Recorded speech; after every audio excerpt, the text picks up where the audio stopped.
Welcome to this meeting of the Board of Education of Anne Arundel County. This meeting is being televised live on AACPS TV and streamed on AACPS's YouTube channel. General information and protocols for the meeting are posted on the sign by the doorway as you enter the room. So please make sure that you read those if you have not already done so. At this time, we'd like to have our invocation. O God, we pray to administer that which is just in all educational policies, being ever mindful of your guidance. Stir us to action with love, wisdom, and understanding. And now, Pledge of Allegiance. To the flag of the United States of America, and to the republic for which it stands, one nation, under God, indivisible, with liberty and justice for all.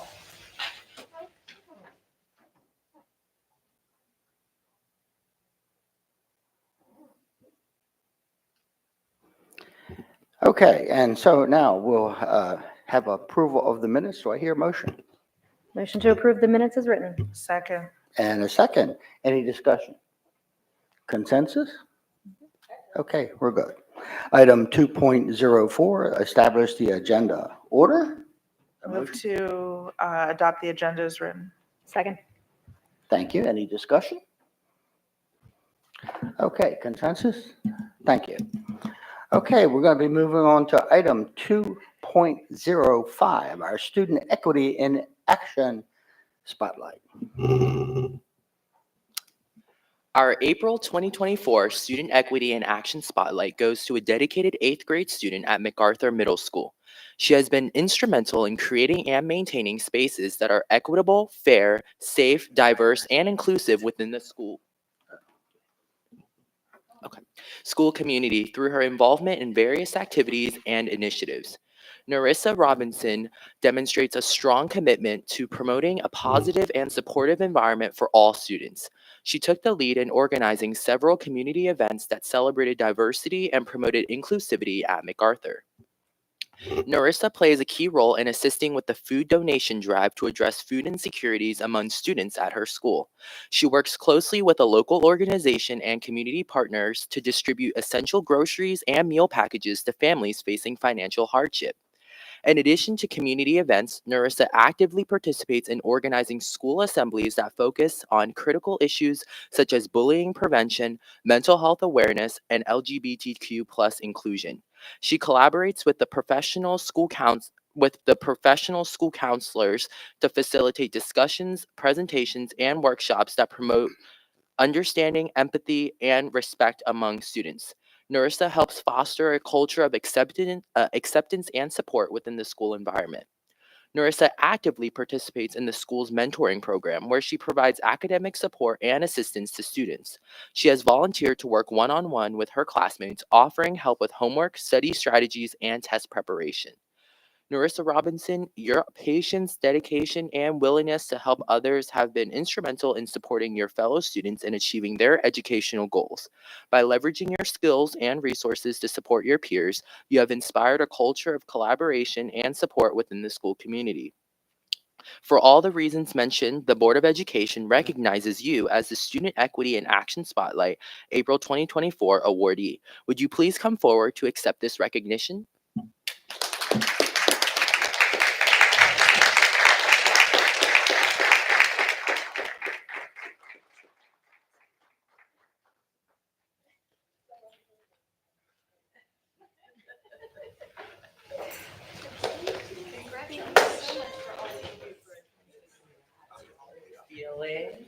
Feeling nervous? Okay, that's okay. Who do you have here with you today? I have my mentor, Miss Brantley, and my amazing counselor, Miss Miles, and my other alt one, Miss. Awesome, amazing. So we have this little plaque to award you, so you can hold that, and then we're just gonna do a couple of quick pictures, okay? Yes.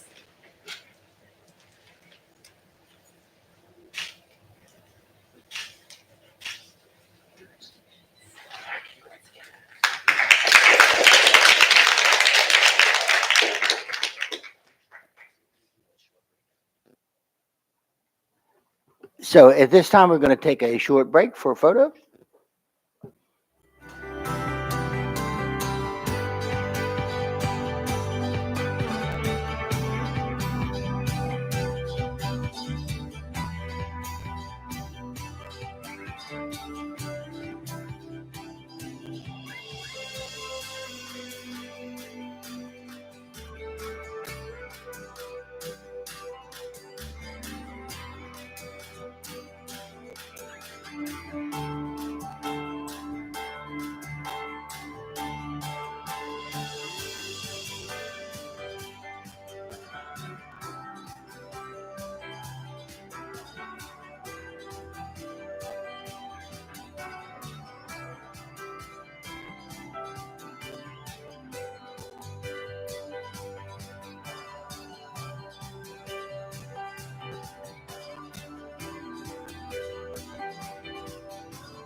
So welcome back, everyone.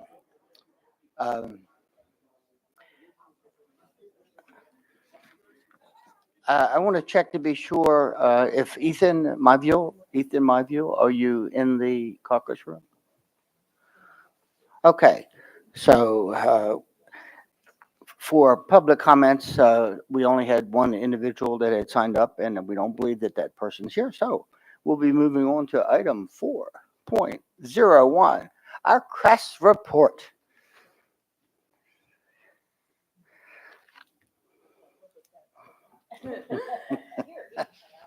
Oh, thank you. Good evening, President Silkworth, Vice President Frank, members of the board, and Dr. Riddell. My name is Michelle Fidel. I am a sophomore at Chesapeake High School, and I am very grateful to serve as CRAS Secretary of Education. Congratulations to our 3 SMOB finalists, Miguel Casanenda, Hausa Hamdoui, and Divine Kinesi. CRAS will host the election of the 51st student member of the board tomorrow. Each school will have the opportunity to watch the SMOB speeches and Q&A before casting their votes. We wish the candidates best of luck.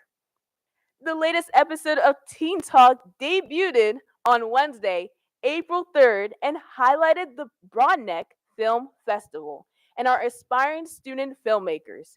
If you are interested in creating films or want to find out more about this annual event, I highly recommend tuning in for the April episode of Teen Talk on the AACPS YouTube channel. On Saturday, April 13th, CRAS delegates attended MASC's final event of the year, Spring Leadership Conference at South Hagerstown High School. During this event, we attended workshops, heard regional reports, and participated in the Battle of the Regions, showcasing our competitive spirit against other delegates from across the state. We enthusiastically represented our county through spirited chants and networked with other delegates from across the state.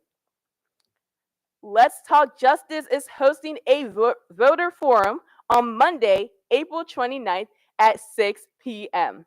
They will be joined by special guests from organizations including the Board of Elections, League of Women Voters, and the NAACP.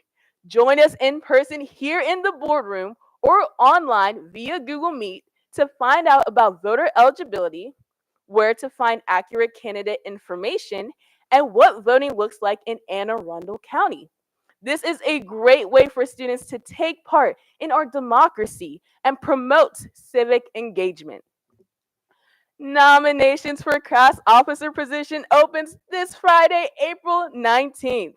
Student nominees may run for various officer roles such as president, vice president, secretary of legislation, secretary of education, secretary of service, secretary of communications, and middle school coordinator.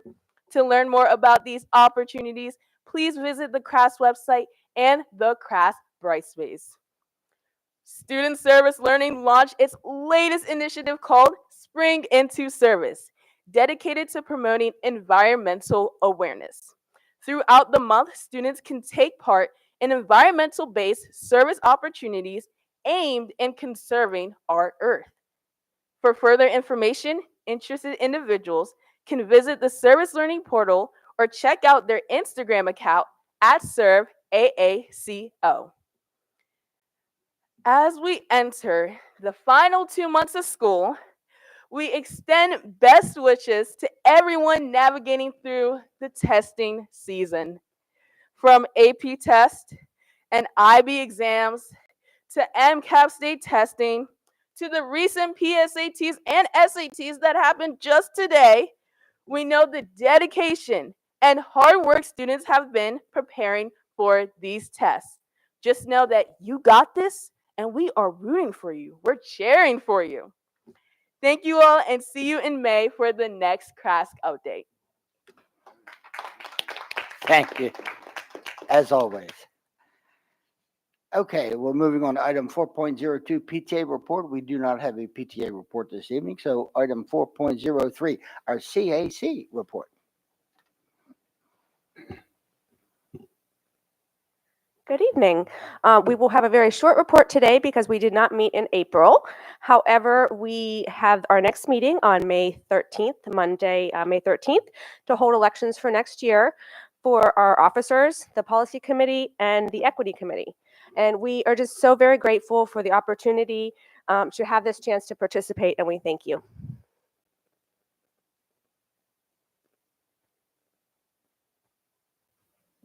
Okay, thank you. Moving on to item 4.04, our budget committee reports. The Budget Committee met on Monday, April 15th. Mr. Stansky, our Chief Financial Officer, updated the committee on the impact of the state budget. There is an estimated $1.8 million shortfall in our budget after the final conclusion of the state adoption regarding our pre-K 3 and 4 program that was immediately communicated to our funders at the county level.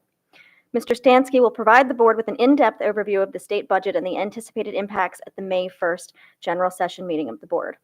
As a reminder, May 1st, 2024, the county executive will release his FY 2025 requested budget. June 15th, the county council will approve the FY 2025 budget. And on June 18th, the final board adoption of the budget will occur. Additionally, AACPS is engaged in 2 audits, one from OLA, which typically takes about 6 months, and that should have a report in the October timeframe. And there's also an audit from the Office of the Inspector General of Education, which should have a report around May or June. Finally, there were 2 recommendations for the Budget Committee in the next budget cycle to improve its process. Number 1, that a snow day be built into the calendar for public comment in advance. And number 2, that an agenda item be added into the general session meeting after the state releases its budget, either the 2nd January or 1st February meeting, depending on the calendar. Thank you. Thank you, Ms. Frank. Item 4.05, our SMUB report. Mr. Lynn. Thank you, Mr. Silkworth. Since my last report, I had the opportunity to visit Arundel High School and shadow student Suha Kim for the day and learn about the wonderful wellness and equity initiatives that Arundel High School promotes. Following that, in March, I attended the first community conversation at Broadneck High School, and that weekend, the Anne Arundel County Public Schools County Spelling Bee Championship alongside Dr. Tobin. On March 11th, I attended the monthly CAC meeting where I listened to the perspective of parents on revisions to AACPS's grading regulations and electronic use policy. The next day, I attended a wellness committee meeting, and after that, a strategic plan steering committee meeting. On March 14th, I held my monthly SMOB Advisory Council meeting where students had important discussions on issues within AACPS that they wanted to see addressed. Jumping ahead to April, from the 6th to the 8th, I traveled to New Orleans alongside many of my colleagues for the National School Board Association annual conference, where I attended various workshops. Finally, just last night, I attended another community conversation at Northeast High School, where I met a group of students and some old friends from my alma mater, Sally Elementary, and helped answer questions that they had. I wanted to end my report by wishing all 3 of our 2024-2025 SMOB candidates, Miguel, Hafsa, and Divine, the best of luck in their election tomorrow. I've had the opportunity to interact with each of the candidates, and I can personally attest that I think whoever wins, the students of AACPS will be in good hands. That's all for this report. Thank you, Mr. Lynn. So moving on to item 4.06, President's Report. So on April the 5th, between April 5th and the 8th, we had the opportunity to attend the NSBA conference in New Orleans, and Dr. Bedell and Dr. Tobin presented at the conference, and their presentation was a great success. The room was packed, and the presentation was entitled Navigating Divisions Amid Diversity, and they did a marvelous job. At this conference, there were 2 keynote speakers on Saturday and Sunday. We had the honor and the privilege to listen to Ruby Bridges, an iconic figure in the fight for civil rights and education equity. She shared her personal journey as the first Black child to integrate an elementary school in the South and the enduring impact it has had on her life and the nation. She offered insights into the power of education as a tool for dismantling barriers and promoting unity. On Sunday, we had the privilege to hear from Dr. Tim Shriver, the founder of Unite and a co-creator of the Dignity Index. He talked about how dignity can be a powerful tool in helping leaders ease divisions and solve problems in our schools and communities.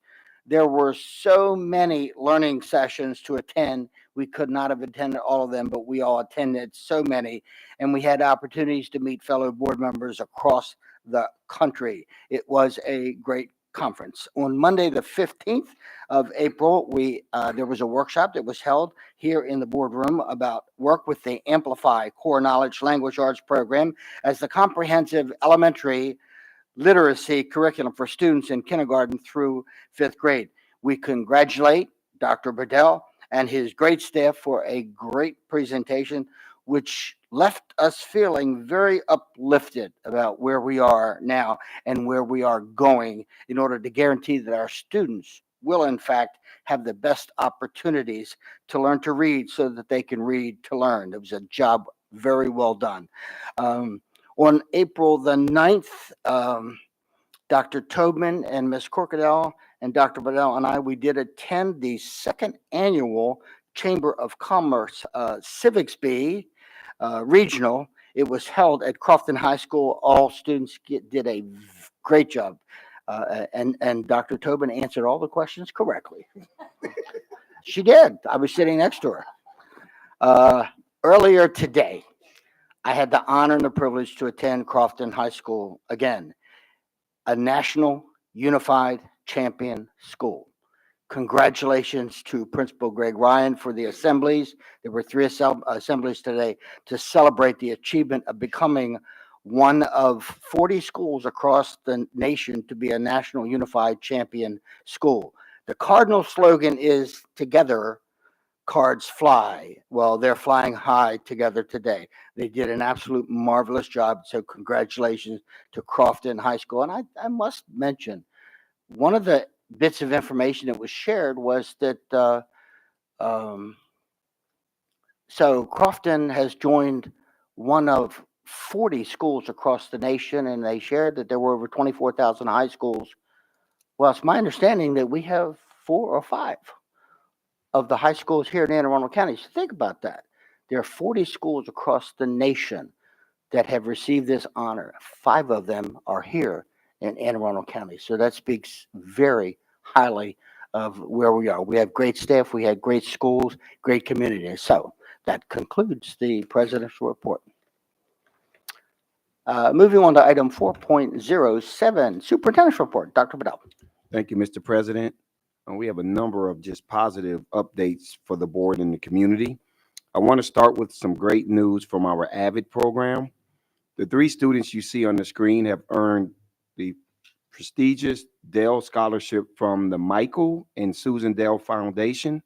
These honorees will receive a $20,000 scholarship, a laptop and computer, a private scholar networking community, in addition to resources and mentoring. So we, again, want to congratulate the 3 students you see here on this screen for a job well done.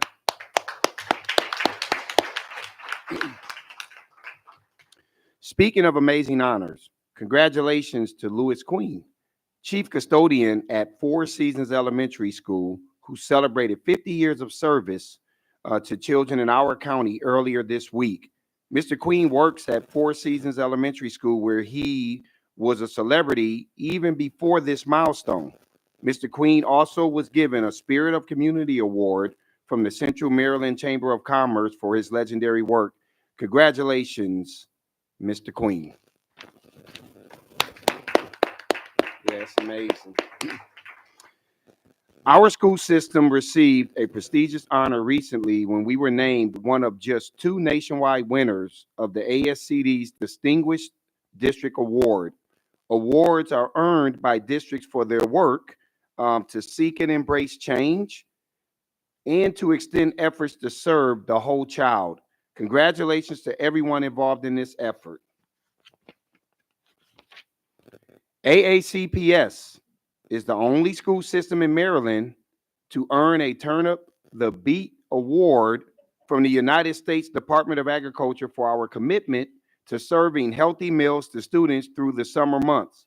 Our Food and Nutrition Services team earned a silver award, the 3rd we have earned since 2017. Our team served nearly 94,000 meals at 60 locations last summer.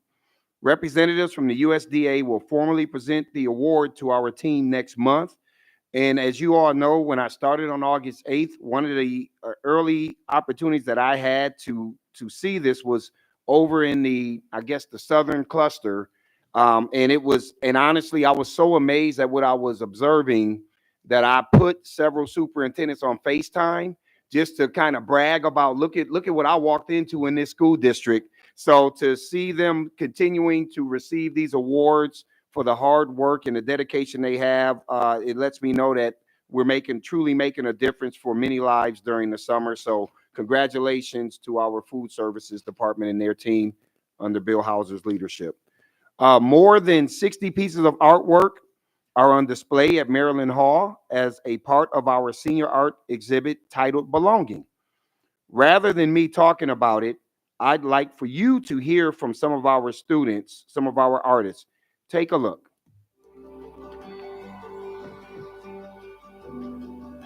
I've always enjoyed my art classes throughout my 4-year career as a student at AACPS. My teachers challenged me, my classes weren't always easy, but as long as I was creating, I felt like I was seen and I felt belonged.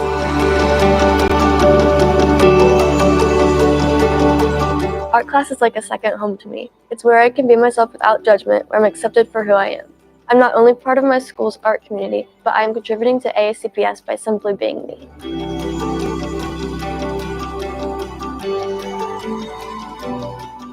I can't think of a better way to finish my senior year with artwork under the theme of belonging.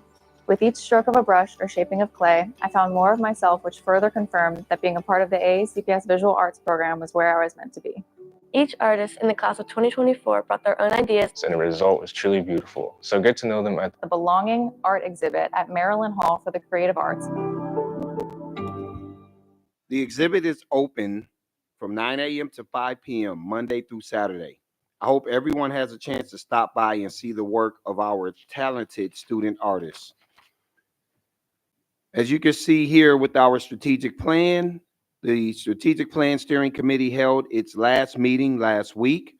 We absolutely want to thank all of the committee members who have given up and surrendered a significant amount of time to help build this out, including several of our board members up here. The draft plan is nearly finalized. Our goal is to present to the board at a workshop on May 13th, the document, and then to bring it to the board for adoption on May 15th for a July 1 begin of implementation for the strategic plan. So thank you all for that. We also had our third community conversation session last night at Northeast High School. 4 more sessions to come, including 2 next week. As you can see, Glen Burnie High School on April 22nd, South River High School on April 24th. This is a great opportunity for everyone to spend an hour with our team discussing issues that are important to them. This is the upcoming slide here is our vacancy update. And as you all know, again, we stopped reporting the teacher vacancy slide chart because of, at this point, recruiting for the upcoming school year. But you can see here, we're still trending when you look at bus drivers and alternative vehicle drivers at 0. We're at 10.5 in vacancies with custodians compared to 37 last year at this time. Food service workers, we're continuously hiring and making a dent in that. So we're proud of the progress that we've made. Again, we will continue to work with our police department as we continue to address crossing guard vacancies. And then you can see our athletic trainer vacancies. So we'll continue to do the work, and thank you all, HR and everybody else who is contributing to helping us to attract talent. I want to finish with a really cool example of true partnership. Everyone in our community, everyone in our county, we're in this together. We talk about the fact that schools can't do it alone. Kindergarten students at Mayo Elementary were learning about plants. Officer Mike from the county police department stopped in to help out by buying a bouquet of flowers. We want more of this. We are encouraging these things because we want our kids to know that Anne Arundel, as a county, we're all one. We're all here to serve the interests of making sure that we're producing well-rounded citizens. And when we can see that we have members from different governmental agencies showing up to just breathe life into our kids. This is what it's about. So we wanted to share this with the community and also thank Officer Mike for doing this. And finally, our human resources team is always working with our communications team on innovative ways to recruit new hires. Our TV team came up with this great idea. Rather than spoil it, I'll just say coming to a theater near you. Did you know that a recent study ranked AACPS 40th in the nation and first in Maryland? That's because of our amazing employees. Join us and help every student belong, grow, and succeed. Okay, this is funny. All right. Because honestly, I actually took that popcorn up to the office and ate it too. I was like, I know it was a promo, but I was hungry. So this will premiere on April 29th in movie theaters as a way of us to get out and to work on recruiting folks to come and work in Anne Arundel County. Mr. President, that concludes the superintendent's report. Thank you, Dr. Bedell. I wonder if it premiered tonight. Dr. Tobin. I just wanted to add, put on my other hat. I also happen to be a member of the board of Maryland Hall, and as is Ms. Dykstra from AACPS. And I just want to thank our partners there for the installation of the Senior Art Show. If you have a chance, it is beautiful. The artwork is beautiful. The installation is beautiful. The galleries do the artwork justice. So please, anybody who has an opportunity to stop by, take a look. Thank you, Dr. Tobin. So we'll move on to item 5.01, our 2024 Maryland General Assembly Session Summary. Ms. Wilson. Thank you. We'll pass it over to Ms. Grace Wilson, who will take us through the General Assembly Session Summary. Thank you for all of your hard work during this session and for your continued work and advocacy on behalf of our legislative agenda items. My pleasure. Good evening, President Silkworth, Vice President Frank, members of the board, and Dr. Bedell. I'm Grace Wilson, Legislative and Policy Specialist, and I'm before you this evening to provide a summary of the 2024 Maryland General Assembly Legislative Session. The 446th Maryland General Assembly Legislative Session concluded at midnight on April 8th, as originally anticipated. This year, my office tracked 440 bills with an impact to public education, the Board of Education, or Anne Arundel County Public Schools, an increase of over 140 bills from the previous session, an increase of 47%. My office engaged the General Assembly on 30 of these bills, and ultimately the General Assembly passed 72 bills with an impact to public education, the board, or AACPS. These bills were summarized in the end of session memo that was provided to you and is publicly available. And I will note that there is a 33%, an 85% increase in the amount of public education bills that were passed this session. This evening, I will highlight 5 key pieces of legislation that were passed by the legislature for you. I will note that the legislative process is ongoing. The General Assembly has sent their passed legislation to the governor. The governor has until May 28th to act. He can sign legislation, veto legislation, or allow it to become law without his signature. So there is a slight chance that the bill, as I discussed, and bills passed by the General Assembly may not become law if vetoed by the governor. First, the General Assembly passed House Bill 541 and Senate Bill 657, which is a local bill authorizing Anne Arundel County to establish and fund the Anne Arundel County Student Loan Assistance Program for the purpose of attracting, recruiting, and retaining a diverse cadre of qualified educators in AACPS reflective of the population of students that we serve. AACPS is required to administer the program, and educators who benefit from the program are required to make a 5-year commitment to stay employed with AACPS. The next bill I'll highlight for you was an emergency bill, House Bill 785 and Senate Bill 738, known as the Freedom to Read Act. This bill establishes standards for school library media programs in the state, specifically that materials, services, and resources are provided for the interest, information, and instructional support. Materials may not be excluded solely because of the origin, background, or views of the individual who created the material, and materials may not be excluded because of partisan, ideological, or religious disapproval. All school systems are required to develop a policy and procedures to review objections to materials contained within the school library media program. And county boards are prohibited from dismissing or retaliating against school system employees, librarians, media specialists for performing their job duties consistent with the standards established in the bill. Additionally, the bill similarly makes public standards for publicly funded libraries and makes contingent for these libraries contingent upon the passage of a written policy in line with those standards. The next bill I'll call to your attention is House Bill 945 and Senate Bill 771. Beginning July 1, 2025, this bill will make alterations to the initial teacher certification requirements. Currently, candidates for initial teacher certification are required to complete a teacher preparation program that's been approved by MSDE or an alternative teacher prep program. They're required to pass a nationally recognized portfolio-based assessment of teaching ability. They're required to pass a rigorous exam focused on reading instruction at their teaching level and meet any other requirements established by the state board. This bill changes that to allow a candidate for initial teacher certification to pass a nationally recognized portfolio-based assessment on teaching ability or complete a local school system's rigorous teacher induction program, which the bill authorizes school systems to establish with the approval of MSDE and the AIB, the Accountability and Implementation Board.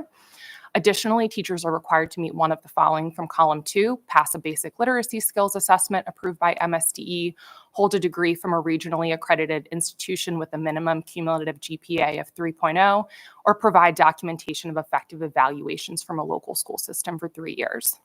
And finally, teachers are required to pass a subject-specific examination and meet any other requirements established by the state board.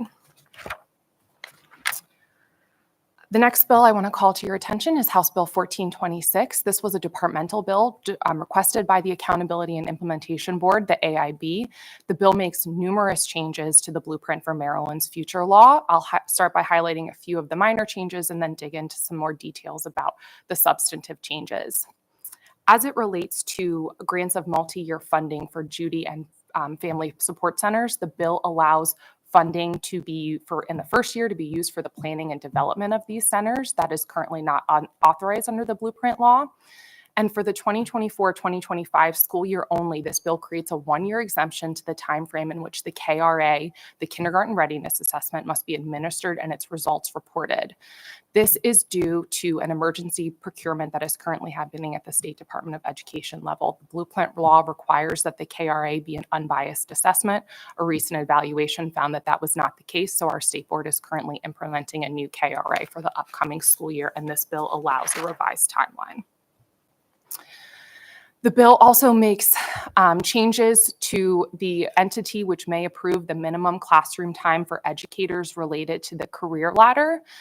It shifts from the AIB to the state board the authority to approve the 8-year phase-in of minimum percentage of work times that teachers funded through the career ladder must be devoted to classroom teaching time, as is established in our locally developed career ladders. As it relates to national board certification, the bill provides a definition for non-classroom teacher, defining this as an administrator, an assistant principal, an instructional specialist, or a principal with national board certification, and makes these individuals eligible to receive state funding for fees associated with the initial completion or the renewal of national board certification.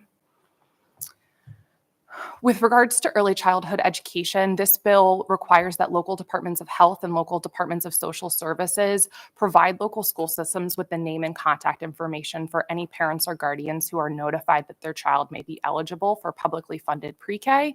The blueprint had previously assumed that this would occur, but because it was not specifically in statute, there was a reluctance to share personally identifiable information between agencies. So this bill addresses that. Finally, the bill makes a change to the college and career readiness provisions of the blueprint by limiting the number of types of courses that a student may dually enroll in at the public high school and an institution of higher education as part of a post-CCR pathway. This is only authorized for the fiscal year 2025 through fiscal year 2027. And the final bill I'd like to highlight for you this evening is House Bill 1441. Like the previous bill I discussed, this bill makes a number of changes to the blueprint for Maryland's future law. However, these changes are all specific to the early childhood education provisions of the blueprint. The first thing that this bill does is it delays the requirement for private pre-K provider participation in the public-private pre-K delivery model envisioned by the blueprint. Under current law, by the 2022-2023 school year, private pre-K providers are supposed to be accountable for 30% of the totally publicly funded pre-K slots. This bill delays that to the 2024-2025 school year and lowers that threshold to only 10% of private pre-K providers being accountable for the totally publicly funded pre-K slots. In addition, there's a goal in law currently for the 26-27 school year that says that 50% of those total publicly funded pre-K provider spots must be provided by private providers. This bill delays that to the 2028-2029 school year, and it also establishes a waiver to this provision of law for a county board that demonstrates a good faith effort to fully embrace the mixed delivery system that's envisioned by the blueprint. As it relates to staff qualifications for pre-K, the bill makes numerous changes. The first being that it clarifies that the current law requirements for teachers and teaching assistants only apply to us as public providers. They do not apply to private providers participating in public pre-K. However, it does state that the Maryland State Department of Education must establish an early childhood education career ladder for private providers participating in publicly funded pre-K, and that private providers must meet those requirements by the 25-26 school year. As it relates to staff qualifications for pre-K, the bill also adds an additional qualification that teaching assistants may meet.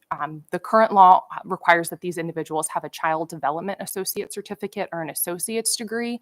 This bill expands that to allow pre-K teaching assistants who have been teaching as assistants in publicly funded pre-K for a minimum of 5 years for 20 hours per week and 180 days per year. Furthermore, the bill establishes that the state capital improvement program may be used for renovations to public facilities leased as public pre-K programs. And finally, House Bill 1441 requires that MSDE create pre-K provider hubs to help bring in as many private providers into the state's mixed pre-K delivery system as possible. Thank you so much for this opportunity to discuss the 2024 Maryland General Assembly with you. I'd be happy to take any questions you have regarding the bills I discussed or any other legislation considered this session. Thank you, Ms. Wilson. Ms. Crocodile. Thank you, President Silkworth. I just want to say first and foremost, Ms. Wilson, that outstanding job, and she so well represents Anne Arundel County Public Schools, as does Dr. Bedell, of course, but I'll just say I think it's noteworthy because sometimes people get a little confused about the recommended positions that we take. Oppose, support with amendments, AKA we need a seat at the table to negotiate, and full support. And so I just want to say that as a result of her and her ability to collaborate with our state associations, whether it was for the superintendents, for the school board members, and a whole host of other ones, I might add, to the tune of dozens, that we were able to bring down to a more reasonable, practical implementation approach on some bills. We were able to get holds on some of them so we can continue conversations with our partners at MGA and also keep a couple bad things in drawers. So I want to thank you very much, and a true testament to her collaborative effort. I've seen a lot more willingness to work and have conversations from our delegations, MGA, compared to other years, and that is a true testament to you and your team's accomplishment. I did have just one really quick question, just because budget is upon us, and seeing HB 945 under the teacher certification. Requirement number 1 has rigorous onboarding program. We have a pretty rigorous onboarding program. My question is, I don't want to assume, but I'd like to think that ours probably meets these requirements, and if not, easily adjustable. If that is not the case, and this is different than our Right Start, is there a budget implication And if so, what does that look like? So Or an this is FTE not a for K-12. requirement that we develop this program. Okay. This is an option that we are authorized under the bill to develop. Mhm. It's a new section of law that was added by the General Assembly, quite frankly, not at our request from local school systems. So there is not Mhm. necessarily a budget impact if we do not choose to go down this path at all. I cannot speak to whether our current program meets the requirements outlined in the bill, Mhm. but I'm happy to look into that if you'd like. Okay, so that's just that's a tool in the toolbox if we need to use that for recruitment and other similar gap fills. Okay, but if we did decide to convert our program, our rigorous program in there, it looks like we're well positioned to do that I mean, if it we becomes have an necessary. alternative Mhm. education program, one of the few school districts that do. I think we would definitely take a look at what we have. And I know MSDE will also have to put some parameters in, as you saw with some of the language in there, to also give districts guidance around what these alternative certification routes could look like. But we'll be ready to go as we get more guidance.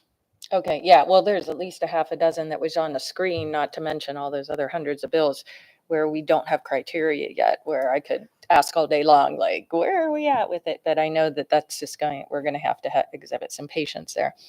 But that was my only question. And once again, thank you guys for a very successful session.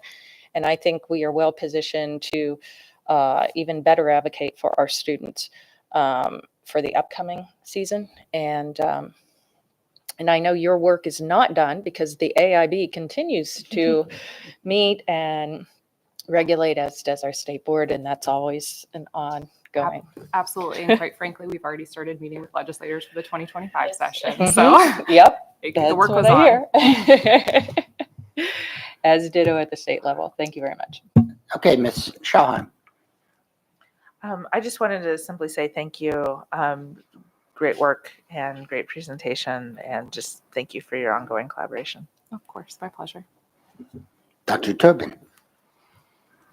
Yes, I want to add my thanks. I had the added privilege of working with Ms. Wilson on the May Legislative Committee.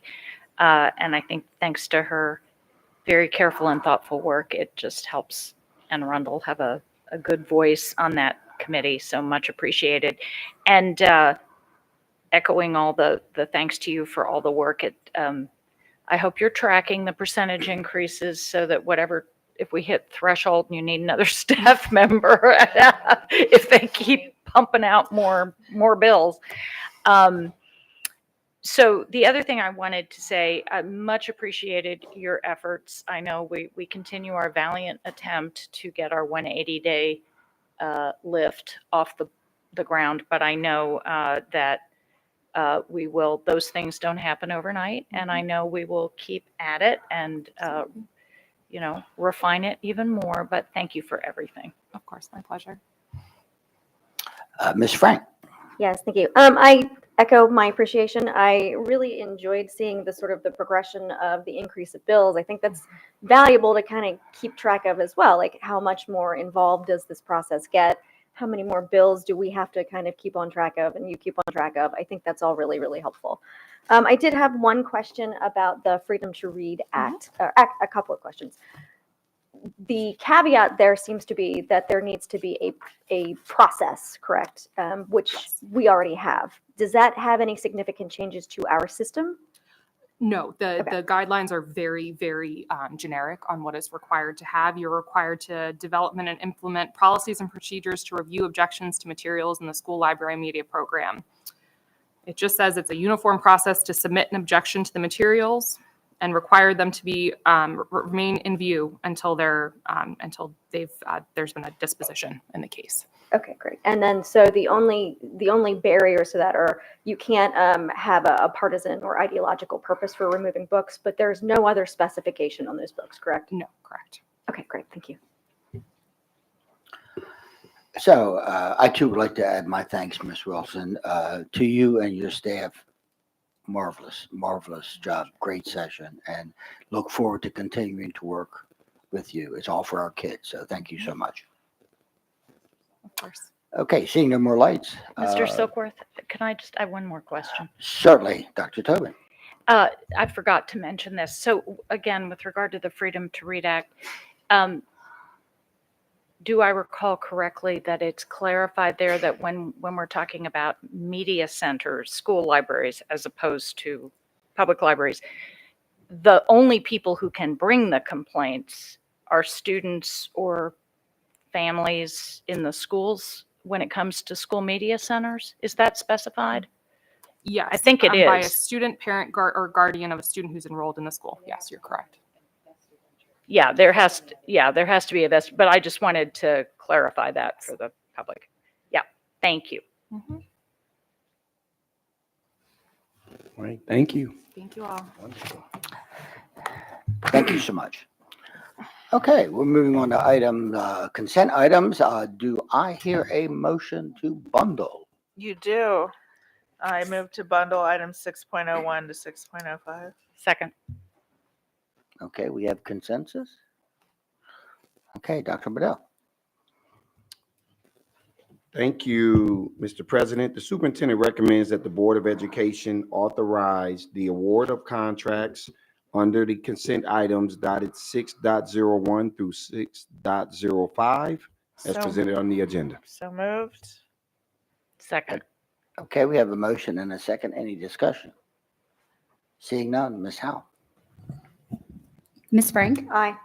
Dr. Tobin? Aye. Ms. Corkadell? Aye. Ms. Schallheim? Aye. Mr. Lynn? Aye. Mr. Silkworth? Aye. Motion passes 6-0. Okay, moving on to item 7.01, administrative personnel appointments. Dr. Bedell.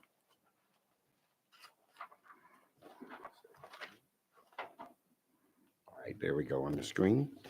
All right, Mr. President, the administration is asking the board to take action on the administrative personnel appointments as discussed in executive close. Second. Okay, we have a motion and a second. Any discussion? Okay, Ms. Howe. Ms. Frank? Aye. Dr. Tobin? Aye. Ms. Corkadell? Aye. Ms. Schallheim? Aye. Mr. Lynn? Aye. Mr. Silkworth? Aye. Motion passes 6-0. Okay, item 7.02, the Monarch Academy Public Charter School Agreement. Dr. Bedell. Mr. President, the superintendent recommends that the board approve the charter renewal agreement with the governing board of Monarch Academy Public Charter School. So moved. Do we have a second? Second. Okay, we have a motion and a second. Any discussion? Ms. Howe. Ms. Frank? Aye. Dr. Tobin? Aye. Ms. Corkadell? Aye. Ms. Schallheim? Aye. Mr. Lynn? Aye. Mr. Silkworth? Aye. Motion passes 6-0. Okay, item 7.03, the Monarch Global Academy Public Contract School Agreement. Dr. Bedell. The superintendent recommends that the board approve the contract school renewal agreement with the governing board of Monarch Global Academy Public Contract School. Okay, we have a motion and a second. Any discussion? Okay, Ms. Howe. Ms. Frank? Aye. Dr. Tobin? Aye. Ms. Corkadell? Aye. Ms. Schallheim? Aye. Mr. Lynn? Aye. Mr. Silkworth? Aye. Motion passes 6-0. Okay, item 7.04, the Old Mill High School Replacement Design Development. Mr. President, the superintendent recommends approval of the Old Mill High School Replacement Design Development. Second. Okay, we have a motion and a second. Any discussion? Seeing none, Ms. Howe. Ms. Frank? Aye. Dr. Tobin? Aye. Ms. Corkadell? Aye. Ms. Schallheim? Aye. Mr. Lynn? Aye. Mr. Silkworth? Aye. Motion passes 6-0. Item 7.05, Brooklyn Park Middle School Third-Party Project, Stream Restoration. Dr. Bedell. Mr. President, the superintendent recommends approval of the Brooklyn Park Middle School Third-Party Project Stream Restoration. So moved. Second. Motion and a second. Any discussion? Ms. Corkadell.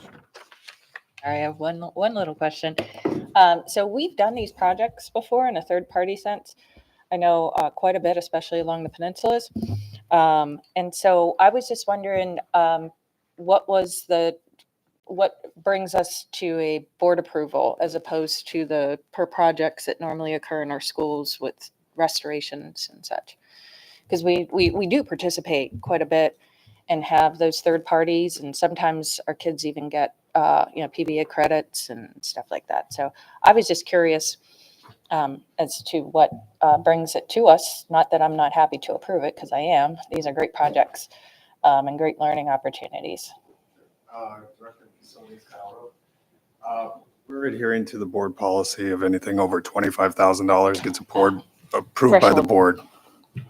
Just a simple money threshold. I didn't know Yeah, if there was so- something unique about it that required of their grant or something. Sometimes grants will ask extra.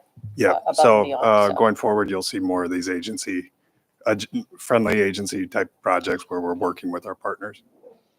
Gotcha. And probably prudent based on some of the other legislation that was floating around MGA this year.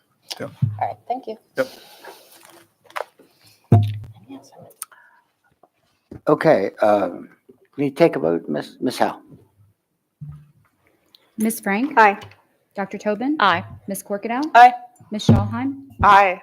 Mr. Lynn? Aye. Mr. Silkworth? Aye. Motion passes 6-0. Okay, moving on to some review items, 8.01, the monthly financial status report. Any comments, concerns? Okay, and 8.02, construction status report. Okay, so for public comments on non-agenda items, I don't believe we have any this evening. So, ladies and gentlemen, They're not here. once again, checking to be sure that